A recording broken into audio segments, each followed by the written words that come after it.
So as you can tell by this title, this is going to be an intense chapter.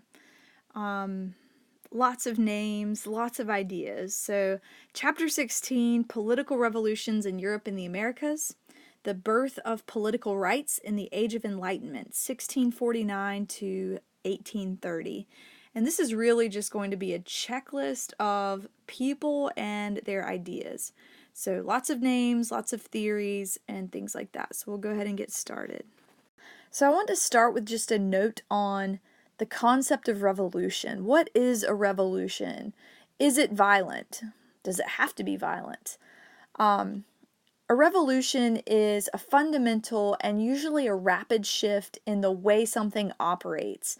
And that something could be a political system, an economic system, the way people think, intellect, or the way people participate in society. And while revolutions aren't always violent, many times they are, especially if they're removing people from office and replacing them with new leaders, or a government or revolutionaries are trying to implement a new system or a new method. So this chapter will cover the Glorious Revolution of 1688 in England. That one didn't happen to be violent. The American Revolution and the French Revolution, which both of those were violent. All three of those revolutions were considered democratic simply because they involved the participation of more people. Democracy, of course, is government by the people. And so those revolutions included more people in government. They weren't 100% democratic because they didn't involve everyone. On some level, all three of these revolutions sought to protect the rights of the wealthy and of those with property while increasing the power of government. And so this brings us to none of the three that I just mentioned, but the scientific revolution. Thankfully, this one wasn't very violent either. These political revolutions were preceded by this scientific revolution. And basically, the scientific revolution changed the way that people thought about the world and about the universe. So scientific advancement. And this first category probably could have a better title, but we're going to look at how this has been portrayed historically. And the historians who first emphasized, or some of them overemphasized, the importance of the scientific revolution. And I'm going to throw out their names just so you can have them. The first one is, that kind of works there, Mary Ornstein. And this was a dissertation, I believe a doctoral dissertation, written in 1913. And she was an overemphasizer of the revolution, said that there was a revolution in thought and inquiry, which made all other revolutions seem insignificant. In the same line of thinking, there was a guy named Herbert Butterfield, just like it sounds.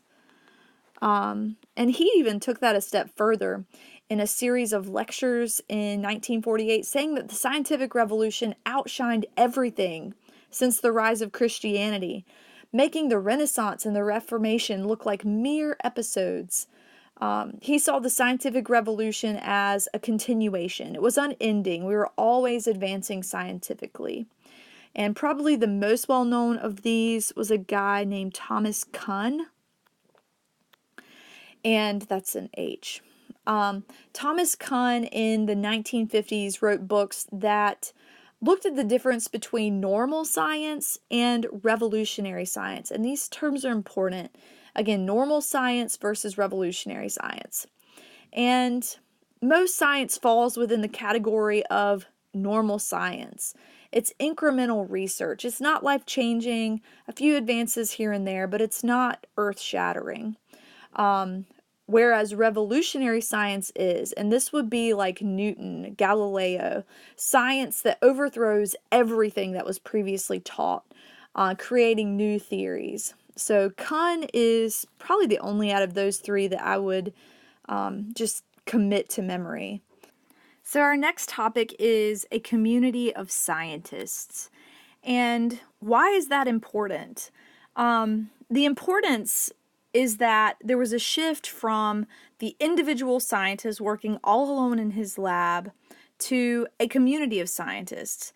And these scientists would gather, they would build on each other's thoughts and methods together, and even establish scientific academies to make sure that genius ideas from people like Leonardo da Vinci didn't remain hidden in their notebooks. This is where ideas were discussed, debated, criticized, perfected, made fun of, probably, some of them. But this was important because it added 4 new qualities to science. And I'll jot these down with you. And again, this is the qualities of the new qualities added to science from the community of scientists. And the first one was the idea that math and science could be repeated. The idea of formulas. The second was quantifying relationships mathematically. Okay, we'll put a period there and just kind of end it. But the idea that even things that weren't previously thought of in mathematic terms, like the relationship between the stars and the universe and the bodies in the universe, those could be quantified mathematically. And the third one, this one's very important. This is empiricism, and I want to say that this is our a term in our book, but this is accepting the evidence of direct observation, usually through either experiments or the telescope. So rather than just accepting official Catholic Church doctrine or theory, you look and see if what they're postulating is the case.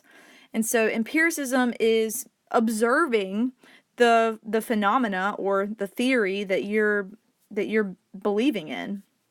And the fourth thing that the scientific community brought to the table was a belief in freedom of inquiry.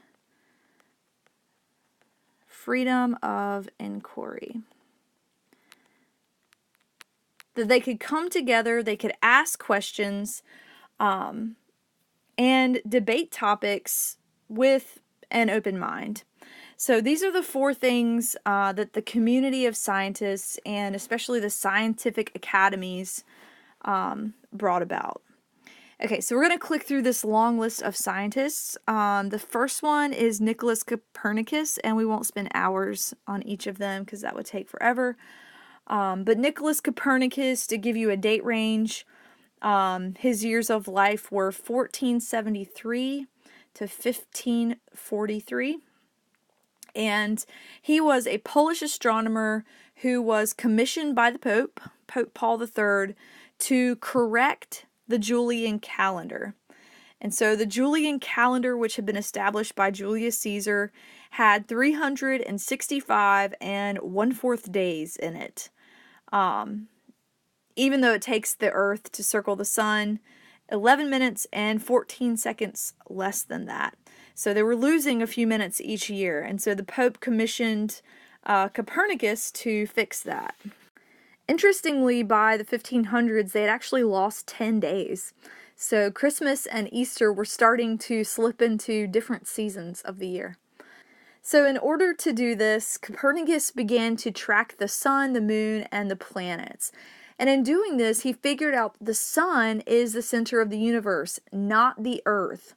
And this in and of itself was heresy because the Catholic Church, their official doctrine stated that the earth was the center of the universe, not the sun. And he did this using a mathematic formula. And he found out that the earth turns on its axis every 24 hours, rather than having the entire universe revolve around it every day. And so he published his findings on his deathbed because he feared the backlash that he would receive from the Catholic Church.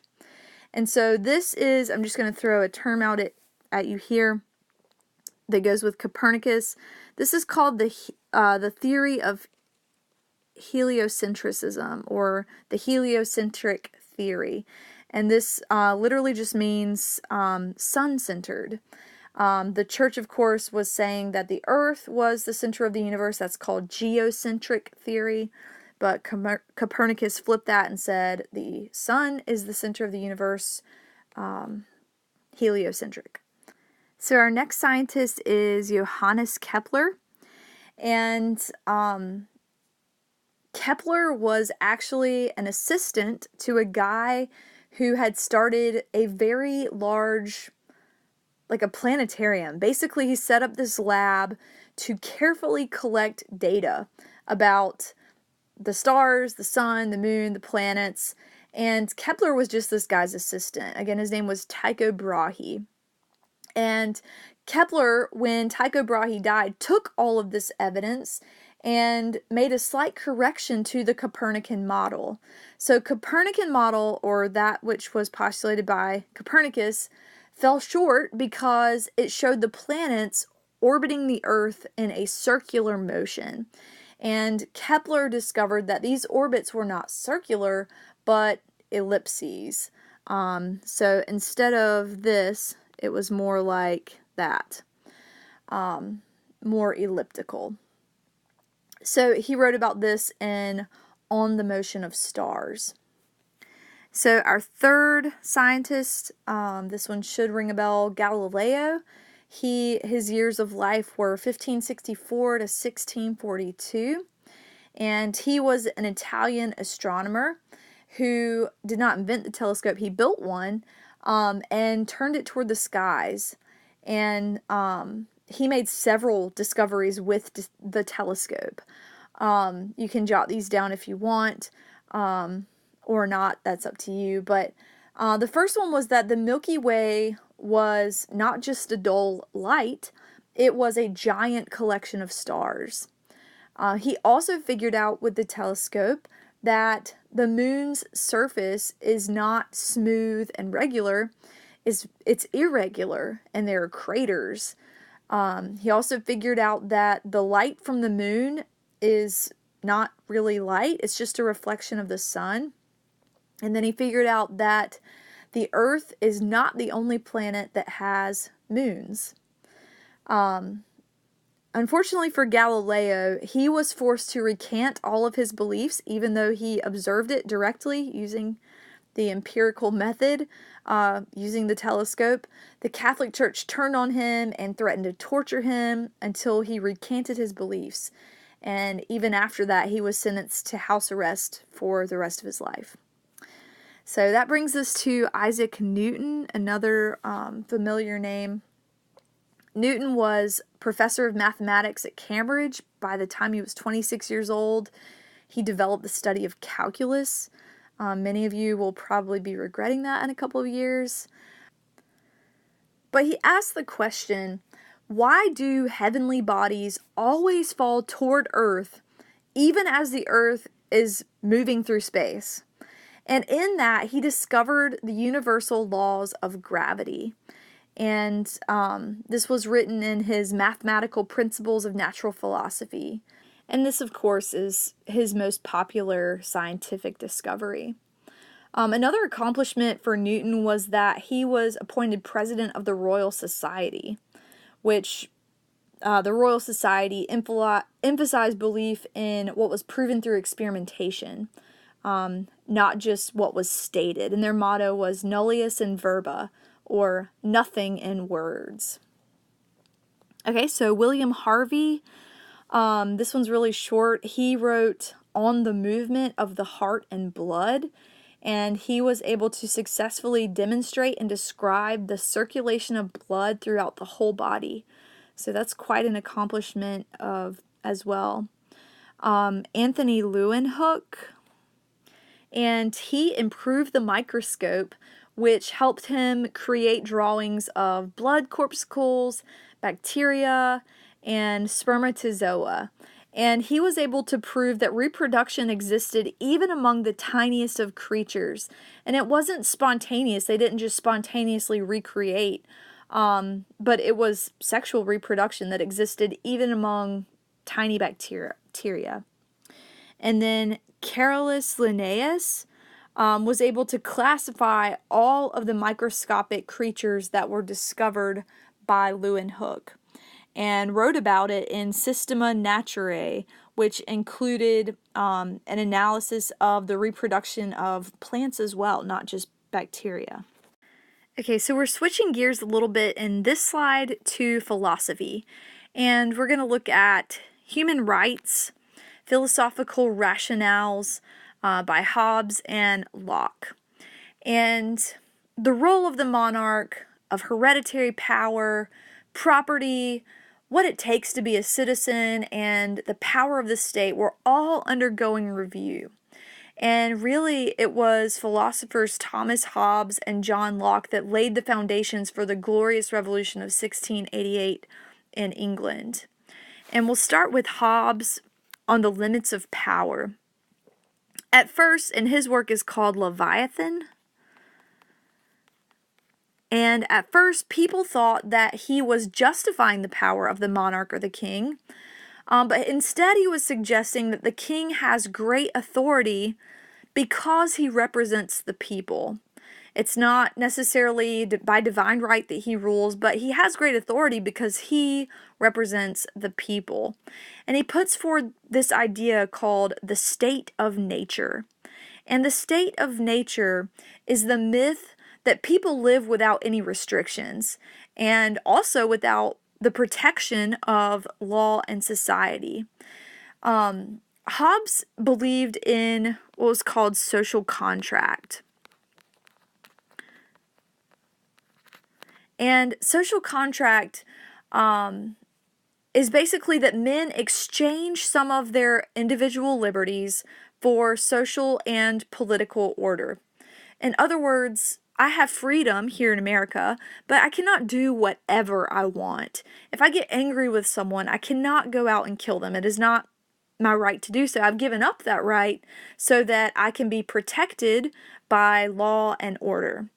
And so Hobbes said that it was social contract, that contract between the people and the king, not divine appointment or mandates of heaven or anything like that, that had created monarchy. The monarchy was there to serve the people. And so that brings us to John Locke and the right of revolution. Locke actually fled to the Netherlands during the Glorious Revolution and returned after the revolution was complete. Again, this was one of the nonviolent ones. But he put forth many arguments. One of them was that government is not a religious institution. It is secular, and it is voluntarily entered into by free individuals. He said that even kings, monarchs with lots of power, must live under a constitution. And like Hobbes, he believed that people had given up rights, some rights, for protection, and that the contract between the government and the people is only legitimate as long as the consent continues. He went further than Hobbes, though, suggesting that people have a right to revolution if the government doesn't have the people's consent. And you see a lot of this speech, a lot of this rhetoric surface in the American Revolution. And so Locke's basis of government was majority rule. That was the rule, majority rule. So Locke, Hobbes, and property. Locke wasn't really advocating any specific kind of government. He believed that the government existed to serve the interests of property owners. And this is a direct quote. He said, "Government has no other end but the preservation of property." And Hobbes, sort of in the same line of thinking, wanted a productive society with industry and commerce or business, with agriculture, and he believed that all of that could be achieved through private property and ownership of land. He believed that property-owning classes were England's proper leaders, and he pushed for the Enclosure Acts, which divided up common lands, which were used by poor people, for private property, forcing many into starvation, which was sad. But neither Locke nor Hobbes really showed concern for the unpropertied classes. And so that brings us to an end, and we will pick up in the next video with Civil War and Revolution in England.